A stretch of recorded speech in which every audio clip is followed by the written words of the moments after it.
like that.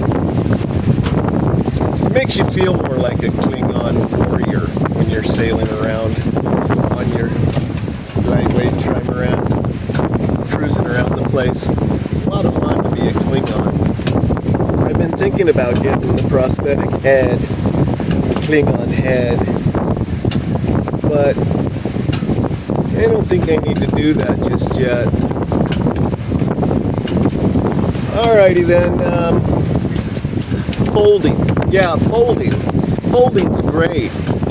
Foldable, that means you can get into tight places. Like some marinas have locks to get in, like Tipperary Waters. They're in Darwin, Australia. If she wasn't foldable, we couldn't have got into that marina. Other times, like there was a slip in that marina there in Honolulu, where the only slip available wasn't wide enough for us so we just folded up on Ama and got right in. Pretty deluxe.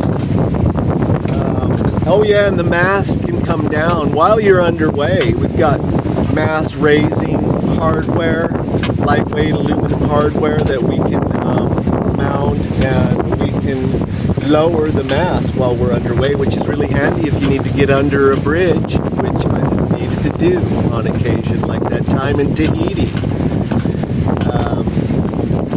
Yeah, so, and then yeah, building your own is the way to go, really, because when you do screw up bad, like that time in Darwin with me and my buddy Ben, shout out to you, Ben. We went to a movie and a storm rolled in while we were at the movie, and our shackle to the anchor broke, and she blew up onto the rocks and got smashed around there in terrible conditions for like a half an hour, which wasn't good for the boat. It broke both beams, one beam entirely in half. That beam over there broke it right in half, ripped off like the back 6 feet of that Ama, ripped it right off, tore off a couple feet of the stern. Fortunately, the rig didn't fall over, and we got her up on the hard the next morning, and 2 weeks later we had it fixed. Me and Ben fixed her up. Cost us about like a little over $500 for the resin and the glass that we used to fix it. I mean, it was a lot of labor in difficult conditions. And we got some help from the locals who lent us some power tools and other supplies to help us do the job. But we whooped her up, we whooped her back together. And the folks there were pretty impressed with it. They saw what we could do, and they offered us jobs right away to go to work for them, because they were like, wow. They were like, wow, man, you guys really worked hard on that. So yeah, it's great. It's really great, a trimaran, a foam trimaran in particular. And what I've learned is that you don't want to put any wood anywhere. That's what you need in your boat, not plywood. I wish I didn't put any plywood anywhere in this darn thing. It's all, the ants find their way in, something happens, and a little bit of water, and then it sucks like a sponge. It's like a sponge is plywood. Don't do it. Yes, okay, my love. I did that on mistake. I put some plywood in a few spots. I should have used high density foam instead. Because if you get a crack, and you will crack it up somewhere, and moisture will get in, and the ants will find a way in, and you'll end up having to replace that plywood, or whatever wood you used. You're going to have to replace it eventually. So don't use any wood if you build your own. Just use in those places, use high density foam, or go with just solid glass. In a few places you can do that. Not necessarily all carbon foam. There are places where glass is preferable.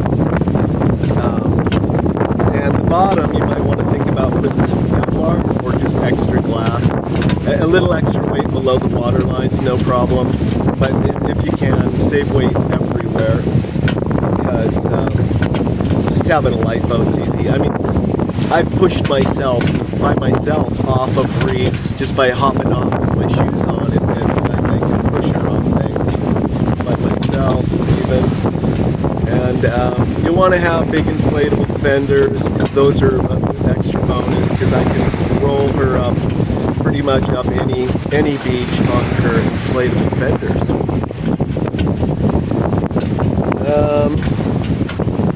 Yeah.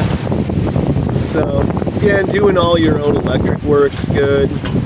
Keep that all, you know, exposed. Don't hide any of the electrical wiring.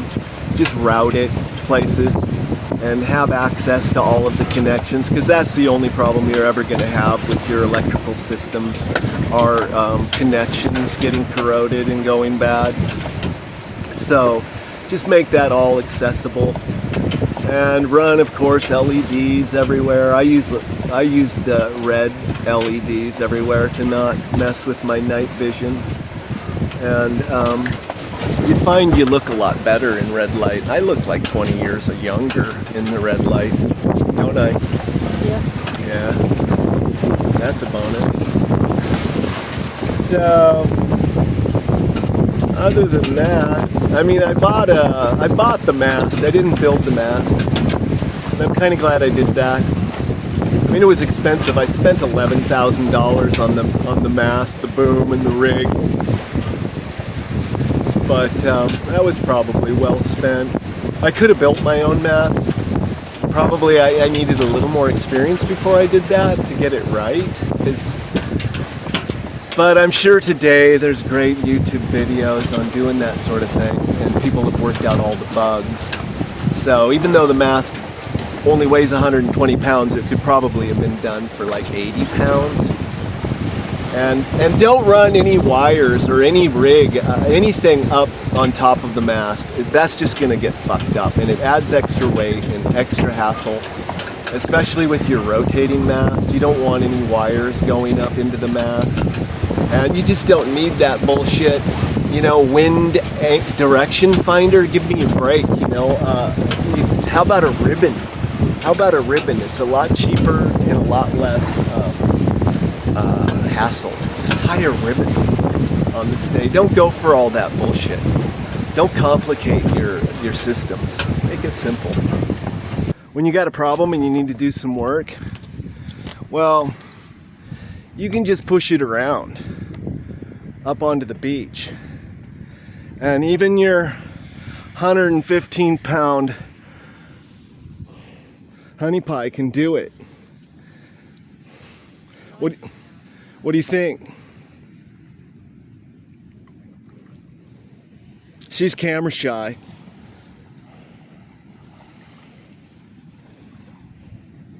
Come on, pull us up a little further. That's as far as it goes. All right, well.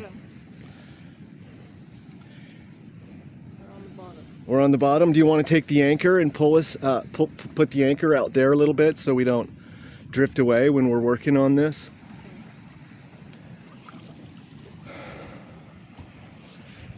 All right, so there you have it. That's just another benefit of going light. As light as you can, with as little as possible. When it comes to sailing, less is more. In so many ways. I could just go on and on about it. Anything else? My hair still looking okay? Alright, I think that's enough. Oh yeah, and I nearly forgot. Another great advantage of your smaller, lighter, minimalistic Trimaran is that you don't have a head on board. That's a toilet if you're not familiar with the terminology. And why is that an advantage? Because toilets are very stupid on boats. They're really just useless, and they become just a headache. They end up stinking or breaking, or it's like another through hole. It's just a disaster, really. I've seen a lot of people's heads boarded up, you know, because they've become like some kind of nightmare. And the stench you just can't get away from because the pipes end up just soaking up the smell. And I could go on and on about these heads, but they're ridiculous. And here on board Kellerwin, we don't need something like that. We have the perfect situation for doing your business. So, there's that, too. Captain's log.